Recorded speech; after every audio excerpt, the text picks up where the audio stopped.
This one? The crying one? That's Tears of Joy. Oh. See, I didn't even know the keyboard had an emoji fucking button, because... I accidentally did that. Oh. Well, we're learning a lot today, aren't we? Now it just looks like we're making fun of it.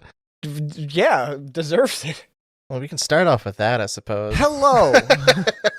Welcome to Gaming the Algorithm with the Loot Lads, I guess. Where the real loot is your views and your likes and comments and subscribes. Yeah, okay, we'll take that. Cool, excellent. Subscribe to Patreon. Crack open this cold one with a tier list. Fuck. What? Oh, Jesus Christ. It went everywhere. It went everywhere. It is way up on your mic stand, dude.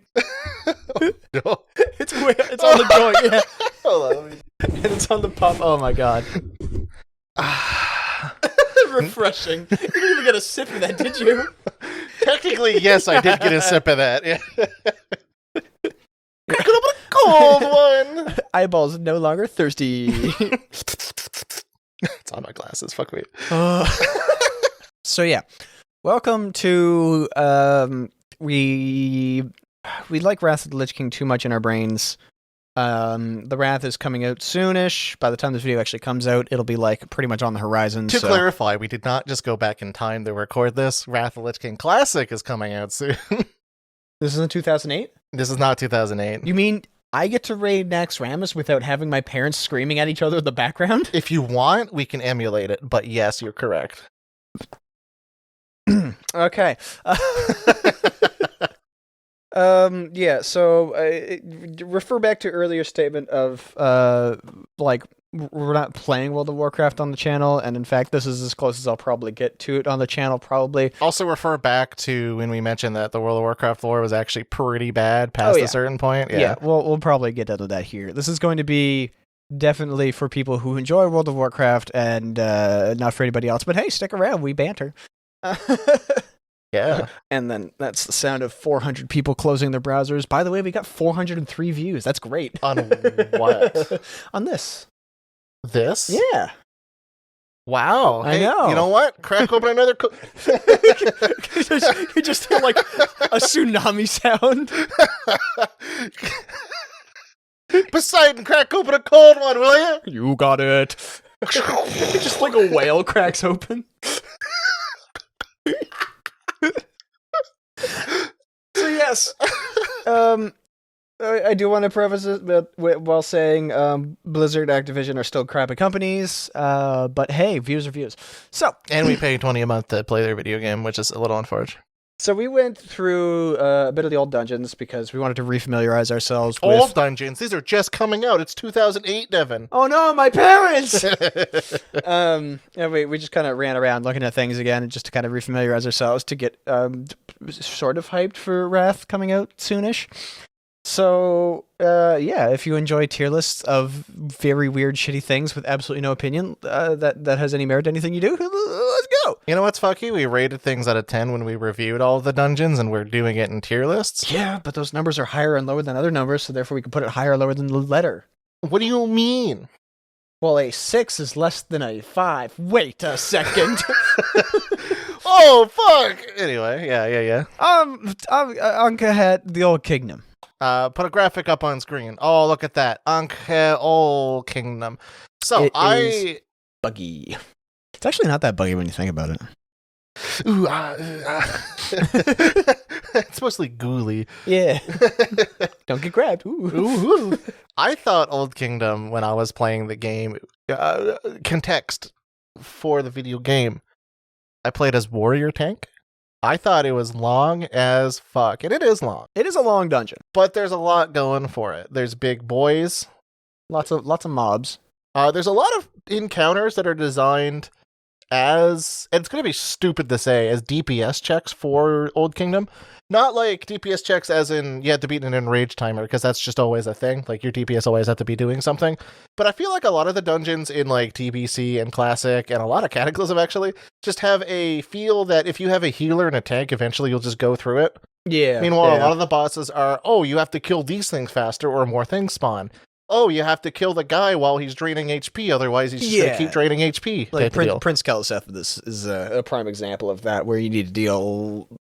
on retail, we looked at it as 40,000 damage, but I don't know what it actually is for 80 content, because it's all weird now, but... Either way, 10-second stun, and your healer is going to need to focus him. Yeah. And your DPS need to fucking bring their shit. So it's got fun mechanics. Also, it ends with one of my favorite boss encounters, with the faceless one that splits your brain into like the Shadow Realm, and you have to go help your friends out after you kill yourself, essentially. Yeah. It's super cool. Like I feel like this is more of a cool dungeon than a good functional dungeon, because it's very long, but it also gives you that.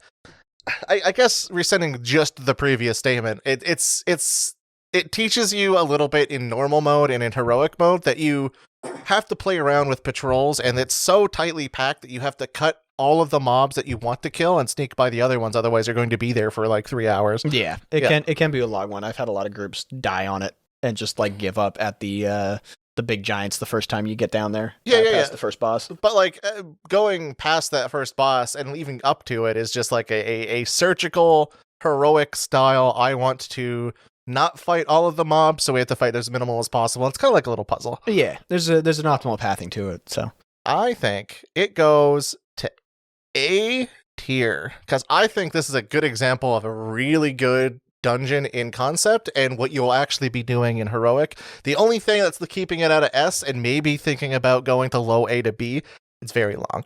Yeah. It's if I put it, it's probably like near the back of A, but I don't think it's a B. Yeah. Azjol-Nerub. I think this is a solid B to C tier. I actually really like the bug dungeons more than I thought.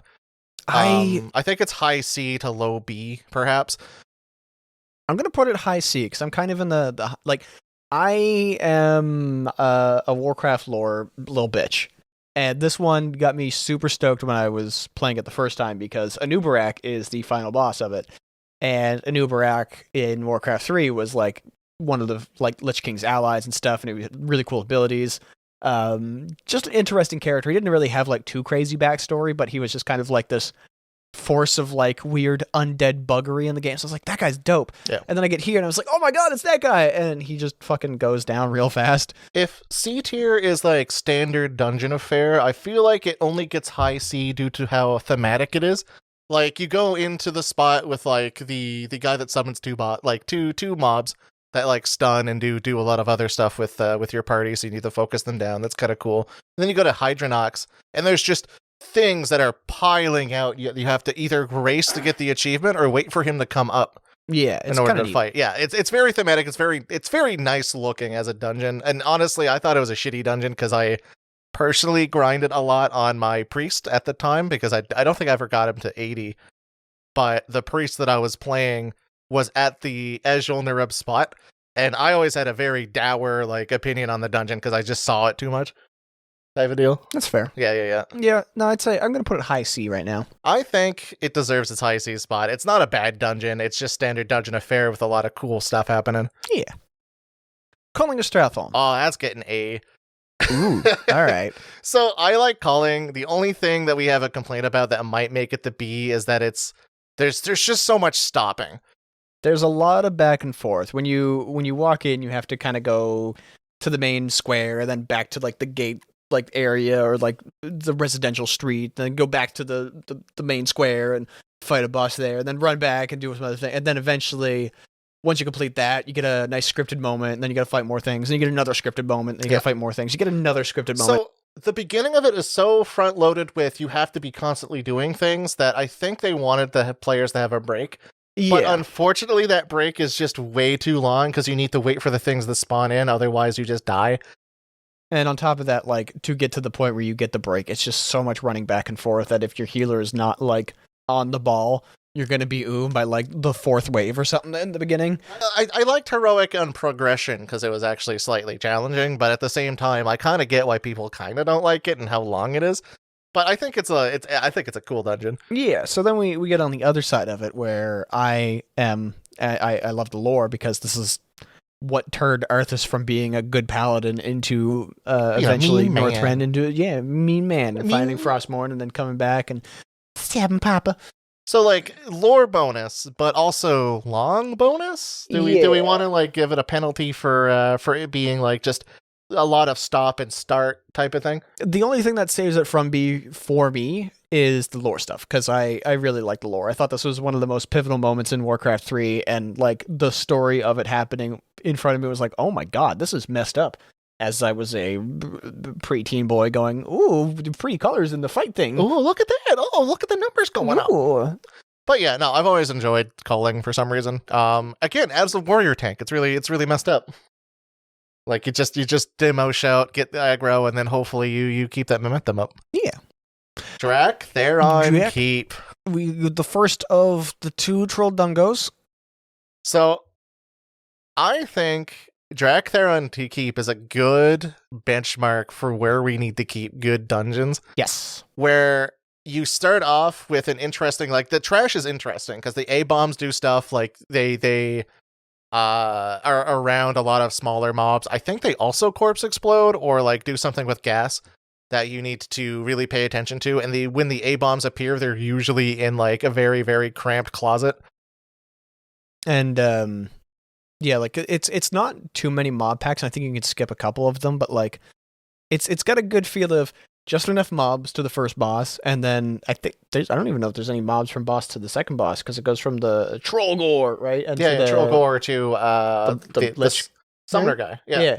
There's one closet, I think one hallway with spiders. The spiders one, because spiders run and hide and then they come back out. Yeah. That's really annoying. So Trollgore, I think, is interesting. Like, he's a very bog standard tanking spanky boy, but he summons ads that you need to pay attention. So yeah, that's like the bare minimum, like a boss archetype where you need to pay attention to something, and then you could just do whatever you need to. Yeah, very limited mechanics and stuff. A lot of the mechanics, if you're a tank, it's like, oh, he's going to do a big hit on me, so I either throw out my defensive cooldowns or your healer's really good. Yeah. Otherwise, it's like DPS got to spread out or get close or look out for this or something, and it's never really too much of a mix of those. There's some cases obviously, but like there's not too many fights where everybody has to be paying attention to everything and everyone's positioning all the time throughout the entire fight. Yeah.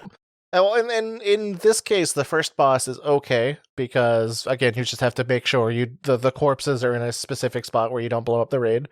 The second boss, where you need to kill all of the ads, you just need to pay attention to where the ads are. Like that one's a little slow one, yeah. It's a little slow, but like it's as soon as you get to the phase where you can damage the boss, it's literally just all right, heal DPS check, it's whatever. Yeah. It's more so like mob management. Like you need a DPS to make sure that you can AoE cleave the actual useless mobs, and then when the important mobs to free the boss come out, you need like a team just to kill them. Yep. Like it's pretty straightforward. It's just slow. Everyone has a role in a lot of these bosses, and that's kind of what I like. I think that's the perfect benchmark for like, this is a good dungeon, because no matter what role you play, you're doing something, as opposed to I have numbers and those are my numbers. Except for the extra boss. The extra boss is kind of tanky spanky. The big T-Rex? The big T-Rex, yeah. It's got a couple of impales, makes bleeds harder, makes big like armor penetration stuff, but he's just a big giant T-Rex that walks around, and it's pretty tank and spanky. It's not too bad. Oh, he does shout at people, which can lead you to run into mobs around, so you got to kind of clear the pen that he's walking around before you actually fight him, which is that's fine. That's interesting. That's fine. Yeah, he's patrolling. He's cute. He's a cute boy. Other than that, I think I also liked the troll dungeons a little bit more than I initially thought. Same. And then we get to the prophet, whatever faces, and pulling in the snake god thing from earlier. Hekar and stuff. Yeah. And he steals your skin. He steals your skin. That's metal as all hell. I don't think it's S tier. I don't think, like, if you think about Wrath of the Lich King, you have to think about the S tier as like, yeah, fuck yeah, I'm doing those dungeons. As opposed to like, that was okay. Yeah. I don't know what dungeon actually here goes to S, but I have a feeling some of them are going to get close, and if we need to put an S tier we'll on do something, well, we'll get to it. We'll get to it. Forge of Souls. This is one of the ones we didn't go through. I absolutely forgot everything about this dungeon. Forge of Souls is okay. I do remember it being interesting when you walk around, because you're underneath ICC, Ice Crown Citadel, and you're looking at like really cool oh, wait a minute. Yeah, you got the reliquary, that like the face crystals, like it's yes, yeah. Okay. Yeah, I'm starting to remember. I have no recollection, because I think out of all of the dungeons on this list, I ran Forge of Souls either the least or I was the person that really, really disliked it. So I usually, I don't know. Yeah, I know what it looks like. I just can't remember like the actual dungeon in bosses proper. I do remember Faceman. Faceman's dope. Yeah, Faceman is dope. It's only a 2-bosser from what I remember. There's the Face Boy, Reliquary of Souls, Reliquary of Devourer of Souls, and Bronium. Bronium. Can you show me Bronian? I can show you Bronium. I just like his color scheme.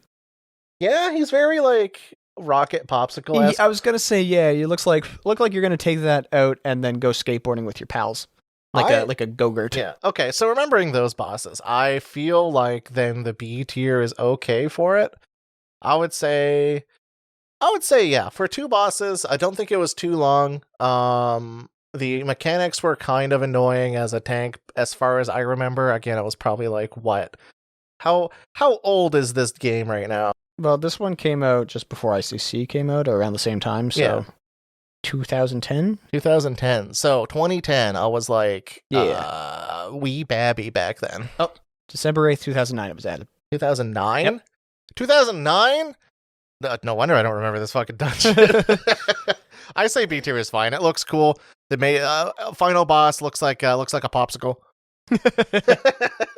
Yeah, actually, you know what? This is a very flavorful dungeon on the palate. It's gotten warm lately. You kind of want that refreshing, like ooh.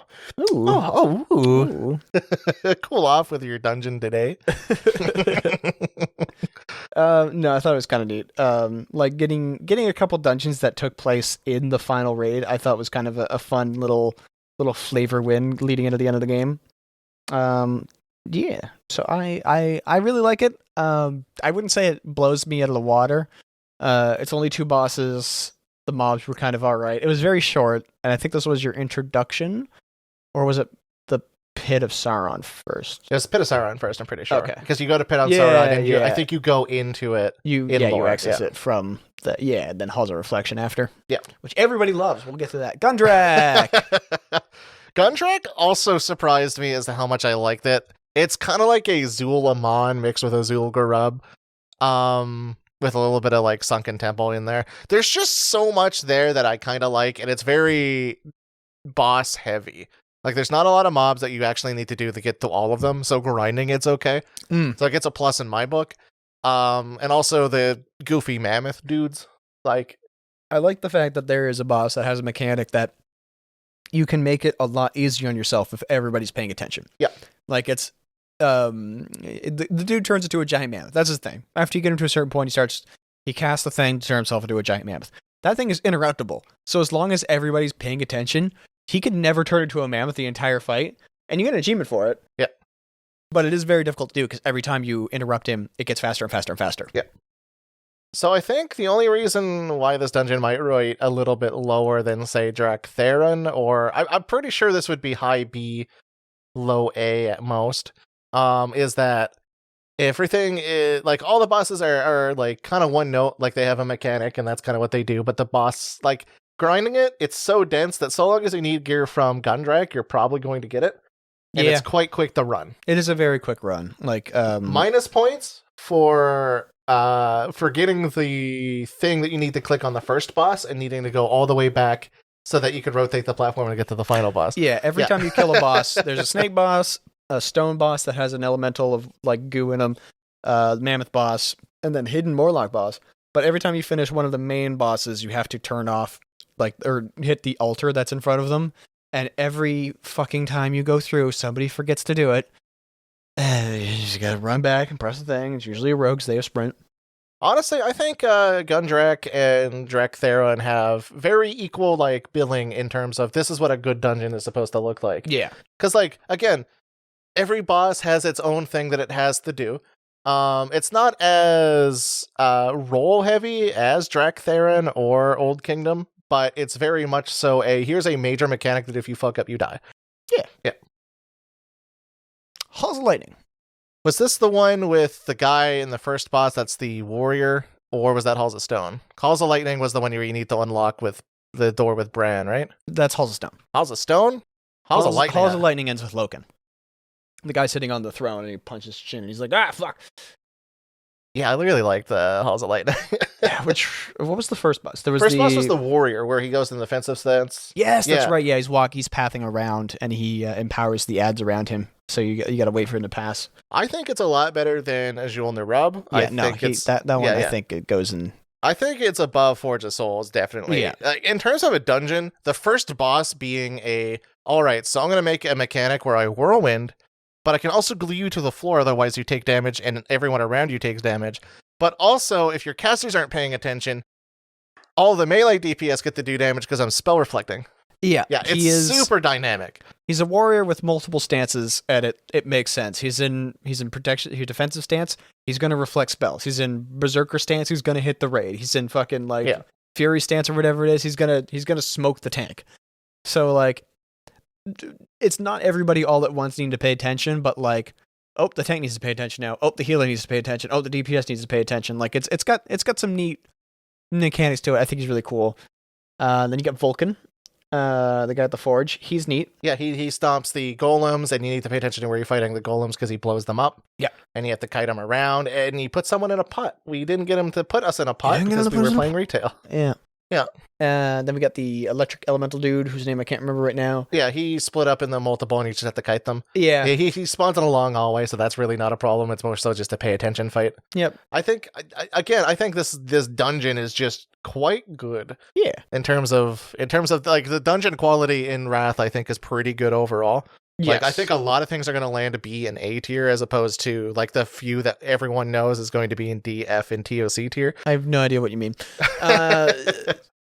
Yeah, and then once you finally get to the end, like that massive chamber that Loken's sitting in, like this is when the Titans kind of really like you got some Titan teasing way back in vanilla with the yeah, everything was big. Yeah, with Ahn'kahet and stuff like that, because it makes sense because like the Anubis things are Titan constructs, and you're like, oh shit, that's cool. And then TBC, you didn't really get that, obviously, because you weren't on Azeroth, you were out in space. Yeah. So you didn't get really much of the Titans. But then you come back and you're like, oh fuck, Titans all over the place. Here are these constructs, yeah. Yeah, and like you're in this entire Titan-esque landscape with this giant globe and these giants walking around patrolling the place, and you have this giant massive man sitting on a throne that electrocutes everybody. Really fun fight. The further you get away from him, the more damage he does, I think it is. So I think it's just overall memorable because there's also that one room with the wacky ass aggro threat. Like the Watchers will spot you from 6 miles away at level that you're supposed to be doing it. So you need to pull the mob super carefully, or otherwise you aggro the entire room. Like there's a lot of mechanics to the place. And I think that adds a lot to it. Like I think the main, like the first boss being that warrior that you need to pay attention to really, really elevates this up to B. And then ending it with a fight that's very grandiose, even though it's more or less a tank and spank. Yeah. Yeah. Really cool, really neat, really liked it. I'm going to skip Halls of Reflections because Halls of Stone is the sister dungeon to Halls of Lightning. Too long. Fucking, you know what? Yeah, it's in D. It's worse than Azjol-Nerub. It's so bad. Yeah. I hate this dungeon. So when we walked in, I did not remember this at all. And like, there were like little moments, little glimmers, and Chris was saying, oh, well, you do this. And I was like, that sounds familiar, but I have no idea what you're talking about. And then you'd fight the big granite boss, throwing boulders and stuff. I'm like, okay, I kind of get that. Like, I think you had to like be around the boulders or hide by the boulders or something. All of the mechanics in this dungeon were a little bit half-baked. Like Golem boss, you turn the stone, you have to be far away when you shatter, and that's it. And then the heals just need to heal. The Maiden of Grief was essentially that's the interesting boss fight. Yeah, that's the most interesting boss fight, because the other one is Maiden of Grief, which is essentially Maiden of Virtue in Karazhan, but opposite. Yeah. So you need to be in the void, otherwise you get incapacitated, and the void you need to stay out of, kind of like Maiden. But if you get incapacitated and you take damage, you get unincapacitated. So when you know she's going to incapacitate you, you have to jump into the pool of death. And either way, it's just kind of like a tank and spank other than that. If you're good, it's a tank and spank. Yeah, it's not a hard fight. It's just pay attention to the giant goop on the ground, hop in it when you need to, hop out of it every other time. And then there's the wave-based one, and that level, like we were doing it when we one-shot all the mobs all at once with our AoE spells. Imagine doing that at level, where you need to actually spend time clearing the mobs, and they just keep coming. And then the eyeballs start shooting you, and the healers need to do stuff, and then the AoE, and evidently no one's going to pay attention to the fucking orb that also makes you take 100% more damage. Like there's so much going on with it. It's a cool lore moment, and the room is very cool because like there's faces on the wall shooting lasers at you. It's supposed to be highly tense, but then you stay there for 5 minutes and you only fight just elite mobs. Eventually the golems come out and you're like, okay, cool. It's very boring, and I'm not the biggest fan of Bran, but then again I also play Horde, so it kind of makes sense. I thought that escorting him was kind of lame, and then you have to do that before you even get to the last boss because you have to open the door, and he's the one that opens the door. So I think it would be even better if instead of us like just being barraged by all of the stuff, that randomly Bran will take control of one of the faces. Like, oh, here's the laser face that does a big AoE. Now Bran's shooting at the bad guys for like a tick, like a cycle or something. Something to liven it up and to help feel like Bran is just not doing anything. Yeah. Otherwise, it's a useless fight. Because even at the end of the fight, like the computer almost fucking purges everything that he's been working for. And he's just like, wait. Okay, all right, we're good. And I'm like, Bran, you gotta calm down, sir. This is our 8th week doing this. You should know by now. Yeah, and then the last boss, forgettable. It's just an ad boss. While saying this, I had to remember what he did again in my own brain. Like, all right, is this that? Oh yeah, that guy. Yeah. There was one phase where I feel like healers needed to pay attention to it, but us saying that makes it very evident that we did not like this dungeon. No, it's very boring. I don't think he's a very good final boss. He just summons ads, and then when he gets lower health, he summons just bigger ads. Yeah. That's it. Not great. Oh, so, and then another banger incoming. Okay, all right. Well, I was going to talk about the Oculus, but... No, we're going to go with the Halls of Reflection now. All right, hold on. Final thoughts. Halls of Lightning, way better than Halls of Stone, like leagues better. Yes, way, way, way better. Halls of Reflection. Me and Evan have a very weird relationship with this one. Because as a warrior tank, tanking all of the spawning mobs in one room in a spot where the LOS was not reliable at all meant that I needed line of sight. Yeah, line of sight. What? They know. Warrior tanking this was awful, and I only did this on my warrior tank. It was the worst dungeon for me personally, and the final boss was not enough to carry it because the very beginning was slow, it was wave based, and the mobs were slightly difficult for the level. So all of that combined meant that I needed to micromanage everything. The DPS really needed to calm their shit. And if one thing went wrong, then it cascaded to like the mage. Now, all right, I'm going to target this hunter, and now I'm tanking all the other mobs, and the mage is just shooting the hunter, and no one's paying attention to the mage because they're expecting me to pick it up, even though I've already taunted twice trying to get everyone out. It was not ideal. There's a lot of like burst threat going on in there, and the mobs only got worse and worse. Yeah, that sounds really tough. Riptide. Either way, Riptide, chain heal, Riptide. As a warrior, did not like the dungeon. Lesser healing wave, Riptide, chain heal. We weren't doing it on fucking raid tier. We were doing it trying to gear up for raid. So your Riptide is actually healing me for like $2,000. Meanwhile, his mage is fireballing me for 3,000, Devin. 3,000, Devin. Okay, maybe you, but I was like main healer of the guild at that point. So yeah, my opinion on Halls of Reflection, dislike it. I don't have anything nice to say about it, unfortunately. On my hand. It was okay that you fought the Lich King. You go on with the positives, I suppose. Yeah, so again, giant lore guy, right? So you walk in and you're greeted with these like beautiful, like the interior of what is ICC essentially now, because you've broken into the room. You get like this cool ass fucking like dais and this giant room, and it was like a 2-boss situation. Like they're one boss, but they were like 2 individuals or something like that, was it? Yeah. I can't quite remember. That was all right. And then you get another hallway. Essentially, my favorite part was the part that everybody fucking hates, and that's the giant ice wall. Because it's the first boss fight where it's literally you're not really fighting. You're just trying to melt the like freaking walls in front of you, just DPS them down, break them so you can get away. Because the Lich King is legitimately like chasing menacingly towards you with this giant AoE of pure death, and he's just kind of taunting you the whole time. He's like, "Ha ha ha! You're stuck with me now behind this ice wall, and you're fucked. And I'm gonna get to you, and I'm gonna turn you into ghouls. Ooh, gonna ghoul you. Oh, he's grabbing your ghoulie." And you break a bunch and you get out, and it's kind of cool. But it's just like it's a very unique moment. And you're like, oh, the first time you do it, like the next 3 times, you're like, all right. But I think the only thing keeping out of F tier for me personally is the fact that the payoff for the annoying ass section for me wasn't really much of a payoff, but I think for everyone else was like, oh yeah, no, I'm being chased by the fucking Lich King. Do you like it more or less than Halls of Stone? Halls of Stone is slow and stupid, and I don't like it. Okay. Oculus.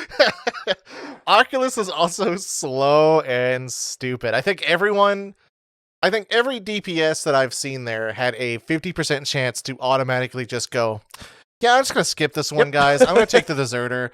Like, for a dungeon, it looks really cool, and it doesn't really do anything super offensive, but it does so many things that are a minor offense to the enjoyment of the dungeon, in my opinion, that it's like, the dragon fight at the end just doesn't really do anything for you by it, because you've already spent so much fucking time on this Drake. You know what? Yeah, put it's that down not there. F tier, but it means well, but it falls on its face a lot. I'm starting to think. I don't think a lot of... We adjust. We'll adjust. It's definitely better than Halls of Reflection, and it's definitely better than Halls of Stone. Yeah. At the very least, Halls of Stone, the only thing Halls of Stone has above Oculus is that you don't need to call your mount every 3 seconds. Yeah. So the mount takes up a space in your bag. I'm pretty sure you have to delete it after you've done the dungeon. You can't you can't use a normal mount. You have to use their specific dragon, because you get like 3 abilities, and then once you're on the final boss, you get a 4th ability. Whoop-de-doo. You get a green one, you get a gold one, you get a red one. Doesn't really matter what you take. You could run all 5 red ones, and you get achievements based on your color swapping whatever ability. So you had to do it a lot if you wanted to 100% it. You have to do it often, and like by that point, you've already burnt out. And like, the first boss, he's just a tank and spank, and he throws some orbs around, whatever. The second boss, you have to fly up, kill a bunch of like golems that are kind of not imprisoning, but keeping a force field up over the second boss. And it's a lot of the whole like, cool, I killed my platform, or kill this platform, we gotta move over to this one. So you gotta call your dragon, you gotta hop off your dragon. You can't shoot the things with your dragon for some reason, despite the fact that you're riding a fucking dragon that shoots laser beams. Just saying, the Oculus would shoot up probably to high C to low B if you could attack any of the mobs other than the mobs specifically designed for your dragon with your dragon. Like, if it was centered around having a fucking dragon flight as a mount, you'd be fantastic. You can even do like mechanics where he has like an anti-dragon magic shield or some dumb bullshit. So you have to have parts of the raid go down with the dragon, and then while you're fighting him, he calls the blue dragons that are flying around attacking people, and then you have to mount up and go like, all right, so the tank goes down here, the healer flies around with the green dragon healing everybody, and we have 1 or 2 DPS flying around killing the dragons. Meanwhile, we have another person fighting the boss. Like, that's an even better boss fight than, say, the guy. Like, that would be a better boss fight in general than what we got, to be honest. Like, we really needed more interaction with those dragons. Because otherwise, again, you're just popping in.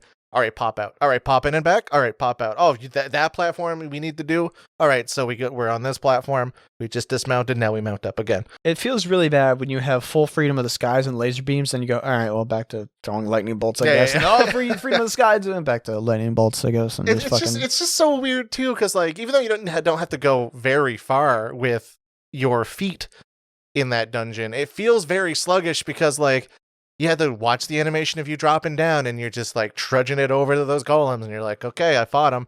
And then you have to fly up and then go to the other one, and then you can land in the middle, but then you take aggro from the tank. So of course you have to wait on the outskirts for your tank to take aggro. Like, it's just so long.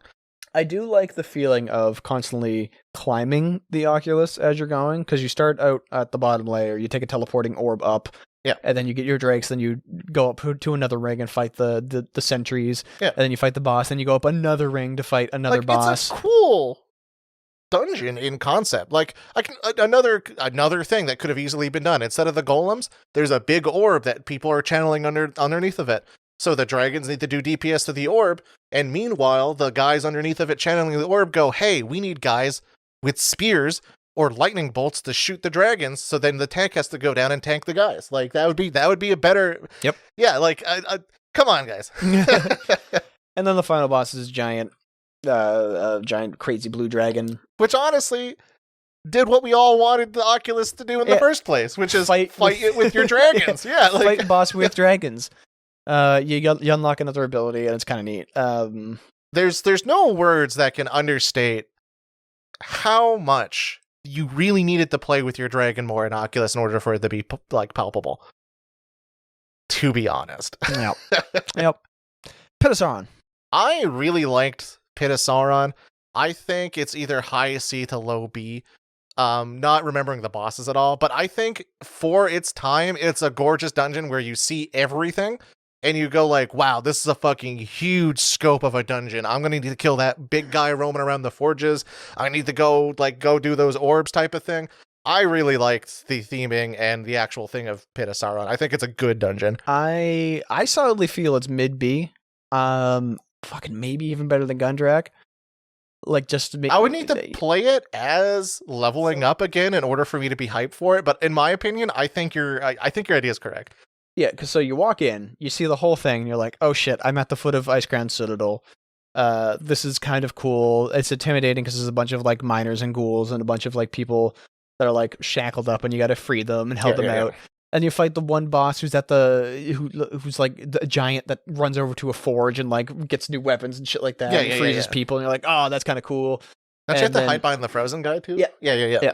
And then you got to go down into a deeper pit and fight somebody there, and you're like, all right, descending into the pit, that's kind of cool. And then you climb out of the pit into this like, it's not quite wave based, but like you got undead and like a whole bunch of icicles that you have to like dodge as you're weaving your way through the cave and fight a couple things. You get some safe spots. Oh yeah, I remember that. Yeah, like you have to pay attention to where you're going, otherwise you just get one shot by these icicles. Yeah, and then you get to the top and there's the dude and his fucking drake, and you have to kill him and the drake, or just him. I can't quite remember off the top of my head. The drake is supporting. I'm pretty sure you have to kill both. But it's a fun, honestly, overall really fun fights, really fun encounter.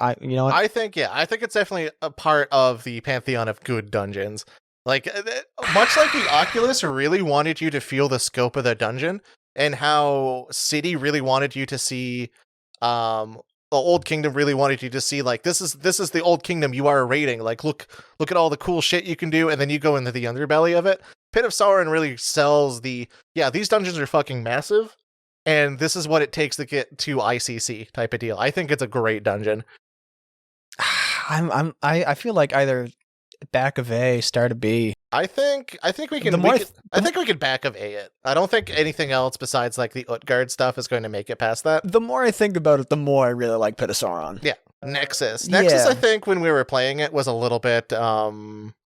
We had a few opinions about it. I think it's a box. So picture this, right? Nexus or Utgarde Keep are the first two dungeons you get to in the game. Now, we're going to get to Utgarde Keep in a second, but I think this is the perfect, let's mix some mechanics and like get some new shit going on with the game. Like the golem with the Bomberman style icicles, that's pretty cool. The guy that's essentially just the menagerie, like the curator, where he just shoots the lightning balls at you, that's pretty cool. Or like opens the rifts, and that's essentially the same thing.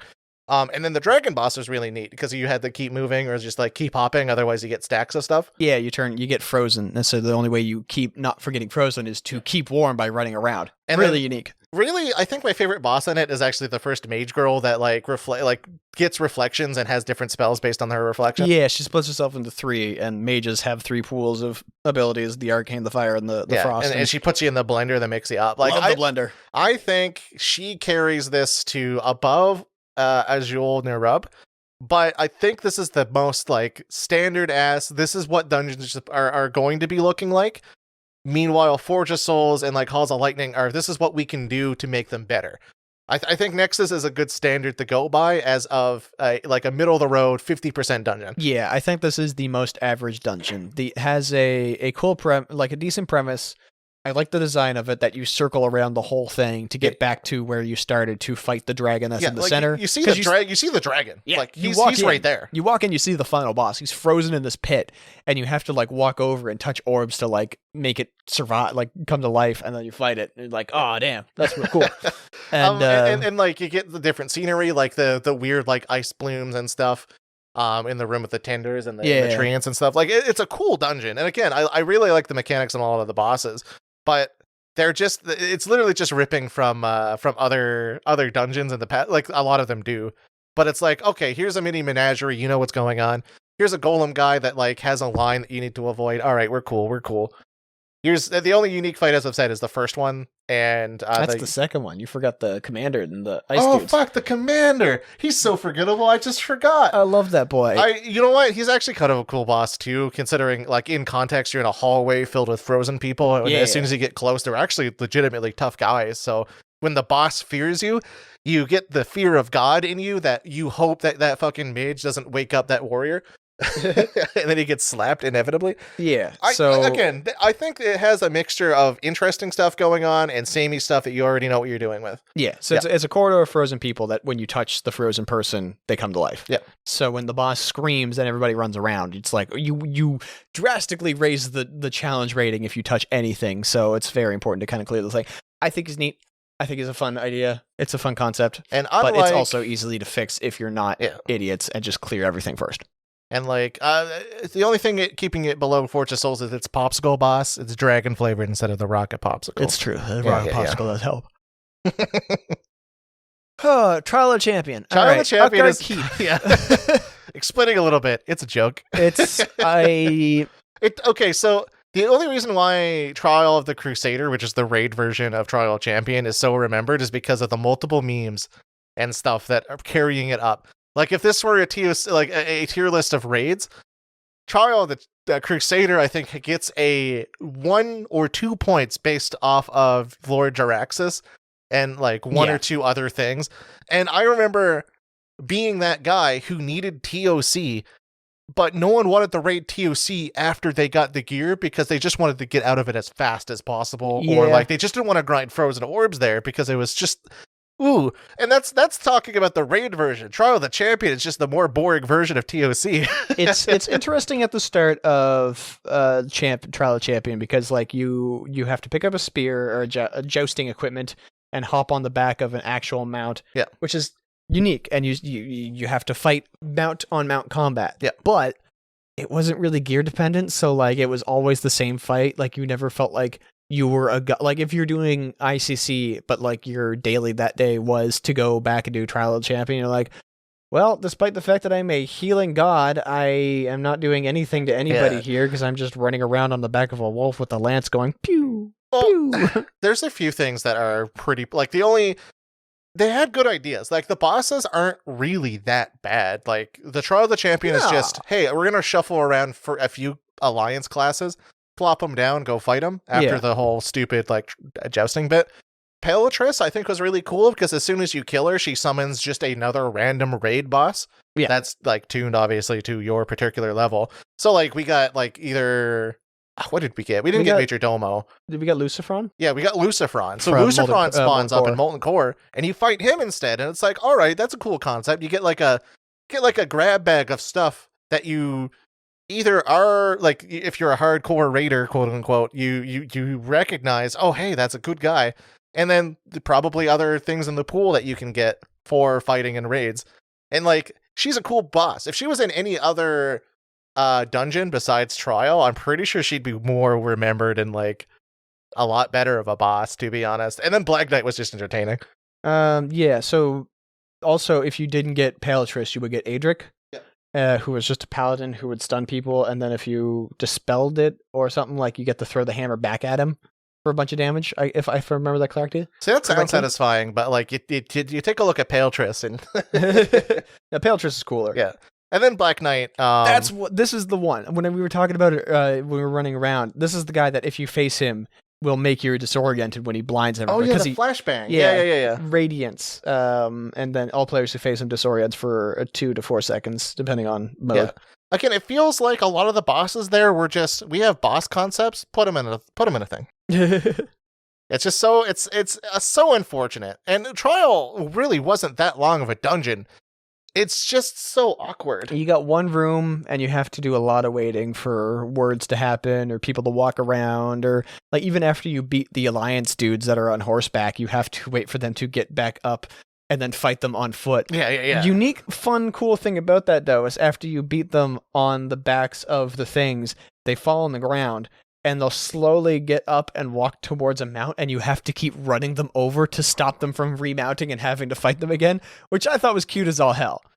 But no, it's just dull. And again, a lot of the bosses were cool. You just needed to put them in different contexts, and then we'd be in. Yeah.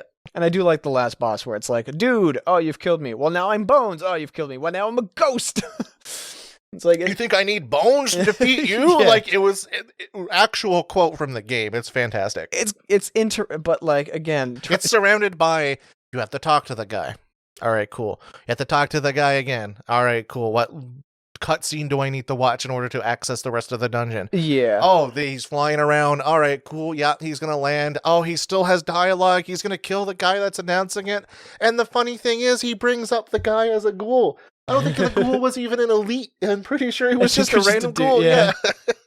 So, like, it has a lot going for it. It's just its presentation is so fucking awful. And on top of that, Trial of the Champion, Trial of the Crusader was such a long phase, and it wasn't particularly interesting. Yeah. It was in between Ulduar and ICC. I think for a lot of tiebreakers, for a lot of these dungeons, you have to think about grinding gear in them. Grinding gear, how long you had to be in them to, like, because, like, Trial of the Champion, too long. Yeah. Too fucking long to be in that. And on top of that, like, the heroic system, is it taking you in interesting locales and stuff? I don't know. Just meanwhile, if you go to like Heroic Nexus, you're like, all right, now I'm constantly doing things. I could even get a BOE drop. I can practice some rotations or like try something new in between the bosses. And then like Trial of the Champion, you're like, what do I do? I'm just sitting here waiting for the cutscene to end. Another downside of this is your second boss was either Adric the Pure or Professor Peltris. Or Confessor? Confessor, yeah. Confessor Peltris? Yeah. She wasn't a professor. She wasn't wearing a robe. She was wearing like a tabard thing. She got a hat. She's a pope. Yeah. But yeah, I think they had different loot tables. Yeah. Did they? A lot of these with the different bosses have different loot tables, and we'll get to that. We see you, Violet Hold. Fucking Violet Hold sitting right there. But the problem is, if you needed to farm Adric and never saw Adric, you were shit out of luck, and it was so frustrating. Worst part is Heroic, where you have one a day. Yeah. And if you see Peltris and you need Ulfric's gear, poor guy. Yeah, next day. Utgarde Keep. Moving on to Joy. So, Utgarde Keep is, you know how I said with Nexus, you start off and you finally level up to your first dungeons. And you think, all right, so these guys need to design a dungeon that has just enough in it for all of the people that play TPC to be a little bit challenged, but also new stuff so that everyone's like, oh, okay, yeah, this is kind of cool. I think Utgarde Keep does this a lot better than Nexus. Yes. Yeah. I think so too. I think in terms of locale, Nexus is kind of cool. Like it's an icy lair with dragon stuff and a lot of arcane shit going on. Utgarde Keep's Vikings. Fucking Vikings. Yeah.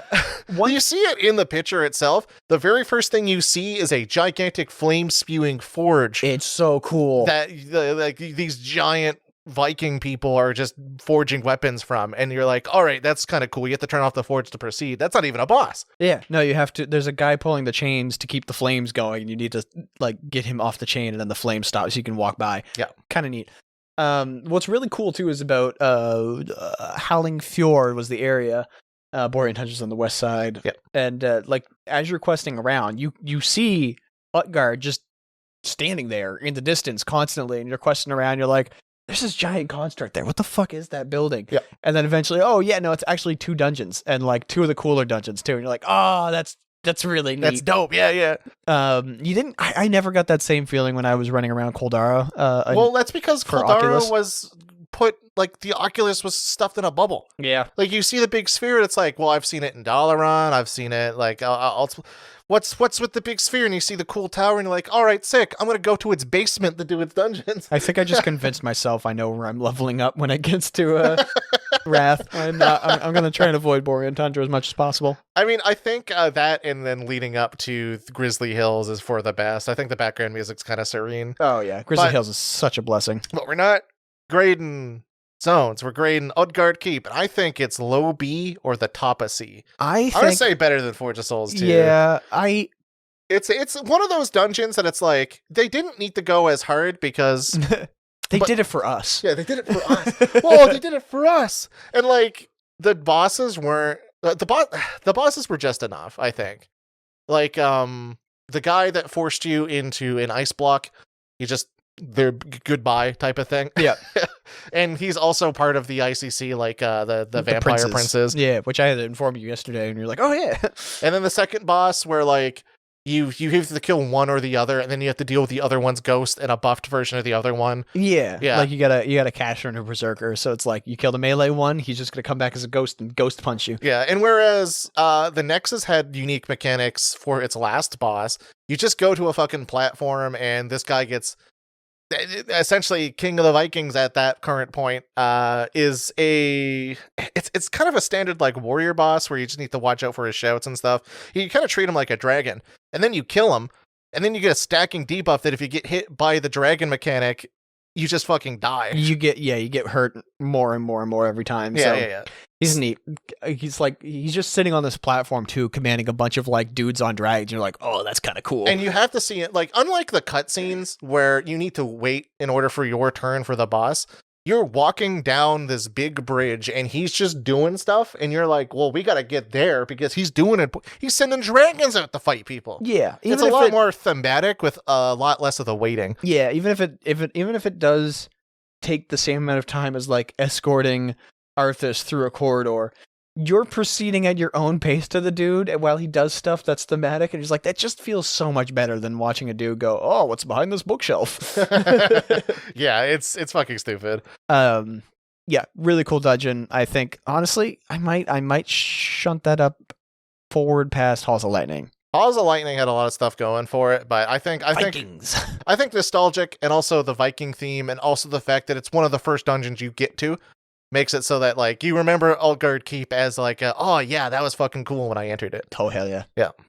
Speaking of Utgarde, let's go to its higher dungeon. I'm putting it up here immediately. So the big brother Utgarde Pinnacle just has a lot more. Think about Utgarde Keep and it's like, all right, that's kind of cool. We have a lot of stuff. You know, the big boss man is shouting at you. Utgarde Pinnacle is just it turns that up to 11. It's got so much cool to it. You walk in and you're just greeted with like a treasure trove. Like you've got piles of gold and stuff around, abominations standing around. You got Vikings and undead, and you're like, what the fuck this is cool. Everything is just culminating, like. And then you go past that and you're kind of like walking on the outskirts of this like frozen upper part of it, and you got like a bunch of Vikings just hanging around beside fires just chit chat, and you're like, ah, fuck you, and they're like, ah, fuck you. no fuck you. Nay. And then like the first boss there is so good. The first boss there, you're being essentially chased by the Drake. That's the first boss. No, the first one's the lady that turns into the right. Valkyrie.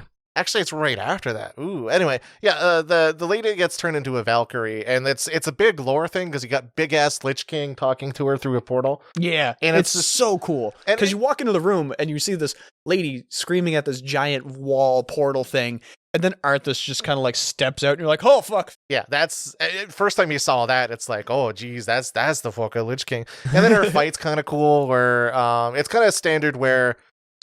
Kind of like Ilhoof and Karazhan, you get put into like a sacrifice situation, but it's a timing based one where there's a dagger physically just going to stab you. Yeah, you got the sword above that's like just looming down. And achievement aside, where you need to lead an abomination to get killed by it, I think it's just kind of cool. It's kind of cool. It's a cool little boss fight. Yeah, you know, it's not a lot, but it's kind of cool. It's partway through. Yeah, she'll grab one of you, throw you on the pedestal, and essentially pin you there with 3 ads. You got to kill the ads to free your friend, otherwise they get hit by the sword and just die. Yeah. Like, they do not survive that. And then the boss after that is just a fucking slug. Scotty too hottie? Scotty is a little too hottie. Where you need to dodge ice paths, and there's a bunch of zombies kind of popping up. So you need to go dodge the ice paths, walking up a long hallway, and it gets harder and harder as you go because there's just going to be more and more stuff. Your healer's going to be eventually out of mana by the time you get at level. And then you just need to pick up javelins and kill the fucker that's trying to freeze you. It's super cool. I think eventually both lanes do get covered in ice, but that's the enrage timer. I can't quite remember. And then, because I never hit the enrage timer on that. Yeah, and then after you kill the dragon, he just comes in and he's just a warrior fight where he does whirlwinds and stuff. And it's like it's a big long event that makes you feel like you're doing something as opposed to another cutscene event. And the only downside to that fight is the fact that you will have a party member who either has all the javelins and doesn't actually shoot them. Because at the end of the path, there's like anti-air guns are meant for shooting down dragons. And you put the javelins in it and you fire it. And somebody has a bag full of them and they're not firing the javelins because I think it's somebody else's fault. And then you have to wait until more ads spawn so you can kill them to get javelins to do it your goddamn self. And you're the healer and you're not supposed to be doing that sort of shit. And the Drake dropped and I want that Drake. It's my fucking Drake. You don't get that proto Drake fucking priest because you were just sitting there with a bag full of javelins. Fuck you, that's mine. I had a thought. So I like Culling of Stratholme. But that's only because of the thematics and the fact that like I think a lot of what you're doing is just you're the most active in a lot of the dungeons, but its downfall is the amount of cutscenes you do. Utgarde Pinnacle also has a lot of cutscene-like mechanics where you need to fight down the hallway and it only really stops when you stop. But the difference is you're waiting for Arthas to look behind a bookshelf. Utgarde Pinnacle, your cutscene is that a fucking dragon is raining down ice at you. Yeah, it's like so much better. And also like the last boss, which is dope. You physically get stunned for phase 2, 3, and 4, but you're still feeling like you're in a boss fight. Like he's as intimidating as all hell. And the difference between waiting for Arthas to look behind a bookshelf to advance the fight and waiting for a guy to crack open a casket with an ancient being inside to give him power is just so much better. Yeah. Like, I know we're kind of like shitting on Culling of Stratholme right there, but you know what? Culling of Stratholme top of B. Fuck it. Back of A. All right. I love the lore too much. Like, I'll get to it after. But yeah, no. Pinnacle, super cool dungeon. It's kind of also a perfect example.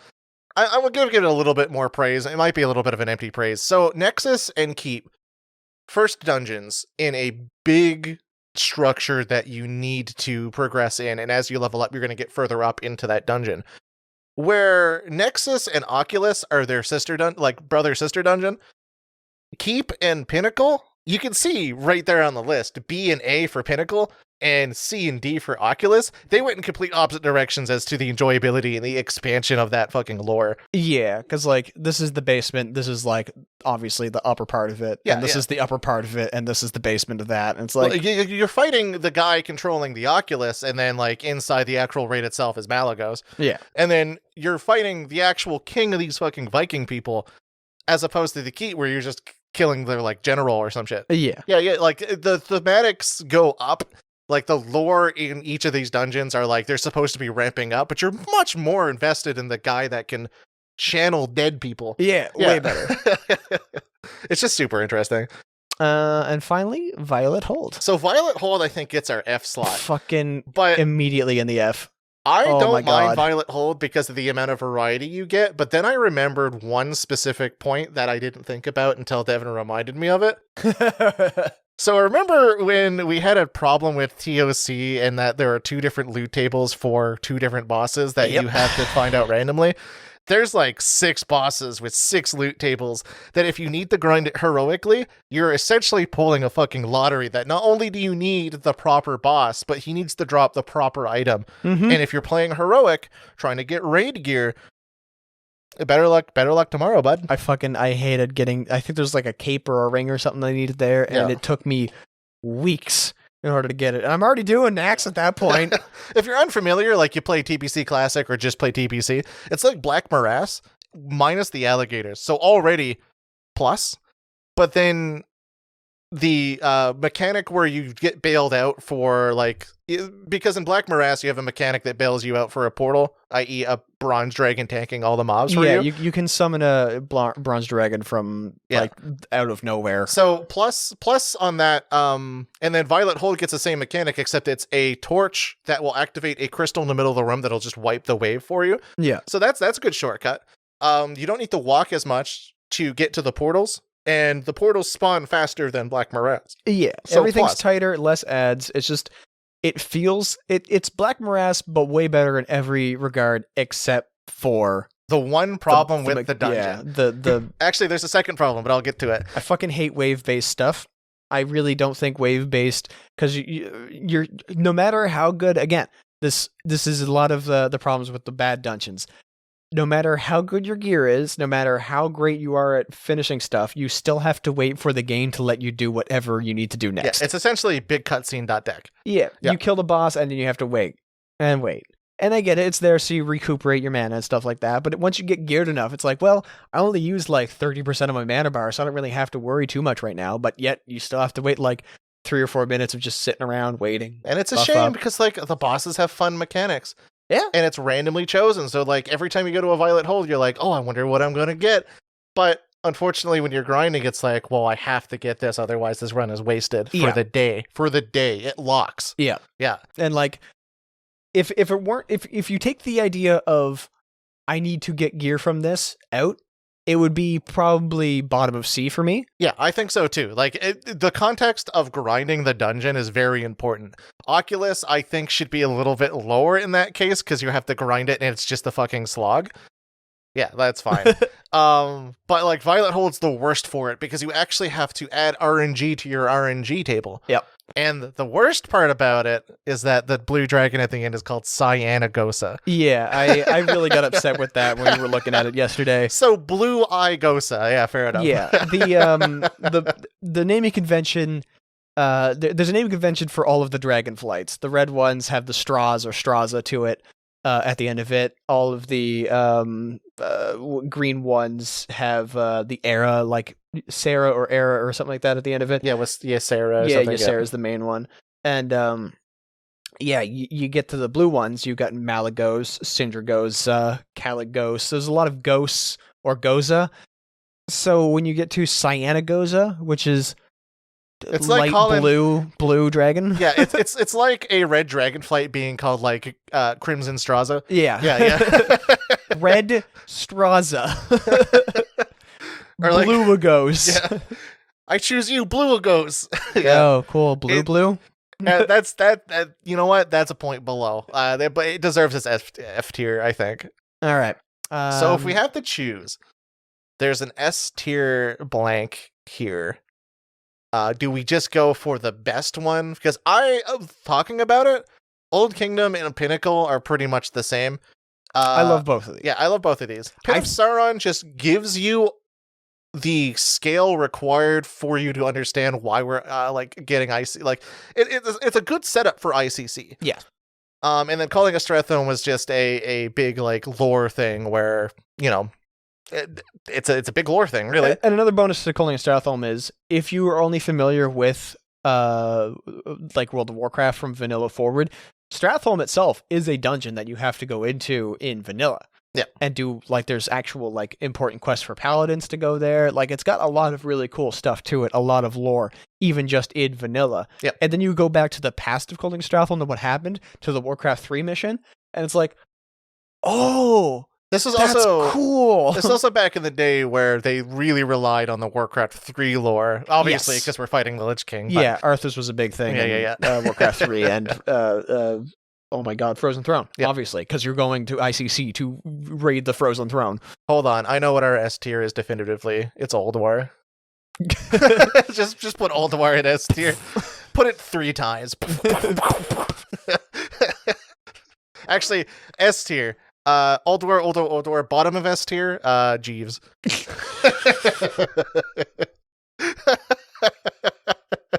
If we have to pick one of these dungeons, though.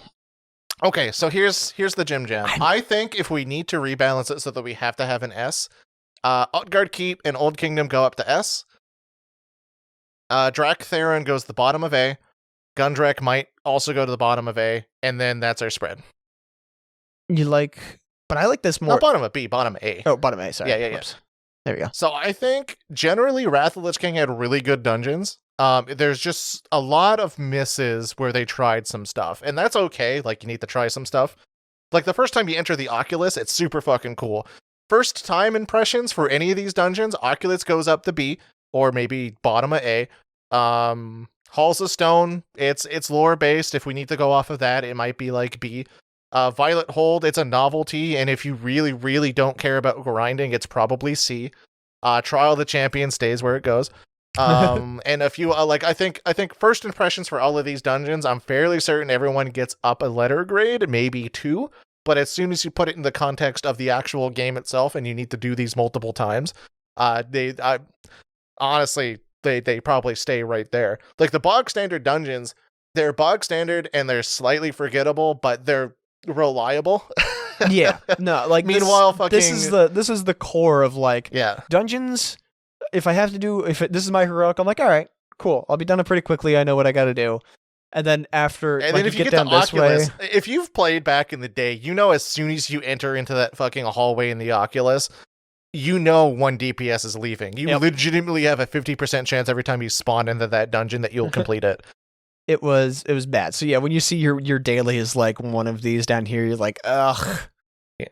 I mean, actually, when I saw that my daily, I had to go to Halls of Reflection. I was pretty happy. But that's the point. Context of warrior tanking, Halls of Reflection. I didn't even do it that much on the Druid that I played. Like, I healed as a Druid in Icecrown Citadel, and they rushed me through a lot of the like gearing process. Like, they just go, oh yeah, we'll go to Trial Crusader, we'll get you geared up type of thing.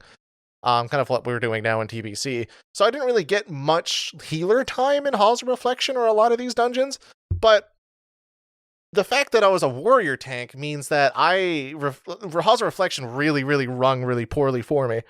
And like, I like Culling of Stratholme, which is fucked up because there's a lot more mobs.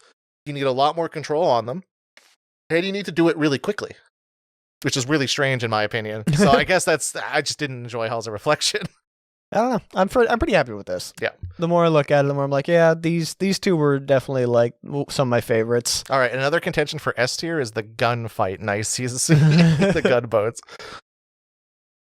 So yeah, I can't wait to be scolded by the internet on this one. It's an hour episode, which we've sworn off of. We swear, guys, this is our last one. This is going to be a little bit special. At this point, if you're still watching, you've seen that I've put a little bit of time and effort into this one to make it a little bit prettier. Whenever we talked about a thing, I kind of made sure that you know what's fucked up. We have no S's, and by the time we get to like Old Kingdom, there's no S's. Like Utgarde Pinnacle, there's no S's there. So literally, you have to watch till the end for our final thing where we spread them all out. Yeah, it's called clickbait. I'll blur this all out, but like it's clearly something's in the S tier, and they're like, "Oh, what's in the S tier?" But like by the time we get there, like nothing's in the S tier. You know what's really funny? Violet Hold is like the last one we do. There's nothing in the S tier until we rebalance the list. So it's like, surely, somebody is sweating. Actually, for the thumbnail, can you put like fucking Trial and Champion, Violet Hold up there, and it's blurred out so they see the fucking pink. They're like, those motherfuckers. I'm gonna hear some Krungo opinions, and I'm in it. So yeah, tell us why we're wrong in the comments, obviously, and I won't listen to them, and I will report it for bullying. we can tell who played Paladin. Don't worry about it. Yeah, we can tell. We can tell. We can tell who played Death Knight before they got nerfed and Paladins in the entire expansion. If you played Healer through all this, you're cool with me. Like Death Knight, you stinky boy. Oh, he's stinky boy. Oh, DK. Oh, he's got death in decay. That's stinky all in general. Hanging out with ghouls and stuff. Oh, you wait hanging out with ghouls? Like, come on, man.